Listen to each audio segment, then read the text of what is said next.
Who is Zubeen? Zubeen কোন?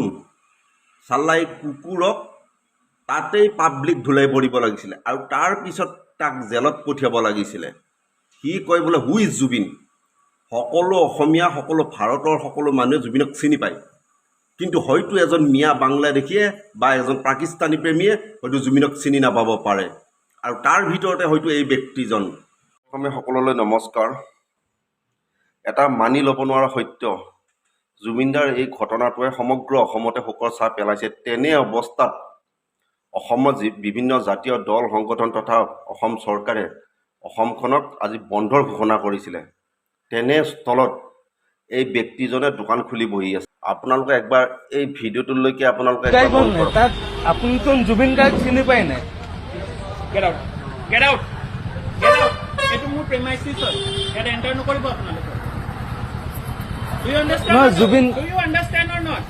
This is my premises. You're not going to enter this. Zubeen Garg ঢুকোৱাৰ কাৰণে আপোনাক বন্ধ মৰি গ'ল, তেখেতে যি কাৰণে মৰি গ'ল, that is not my thing to do. Why will I close my shop? And who the hell are you to tell me? Who gave you the right? Who gave you the right? Who are you? Who are you? I am Sanjeev Kalita. So what?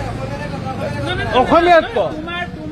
তোমাৰ কি আছে? তোমাৰ কি right আছে মোৰ দোকানত তুমি বন্ধ এজন কৰিব? প্ৰকৃত অসমীয়া হ'বই নোৱাৰে, এখেতৰ সম্পূৰ্ণ বাংলাদেশী হয়। এজন বাংলাদেশীয়ে এনেকুৱা কৰিব পাৰে।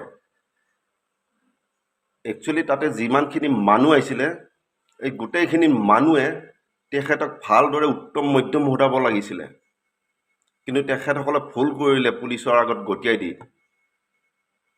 তেখেত প্ৰকৃত অসমীয়া হ'বই নোৱাৰি, ফাটা ইংলিছত লেকচাৰ মাৰি তেখেতে জুবিনদাৰ বিষয়ে যি বৰ্বৰতা বকিলে, তেখেতক পাব্লিক ধুলাই পৰিব লাগিছিলে।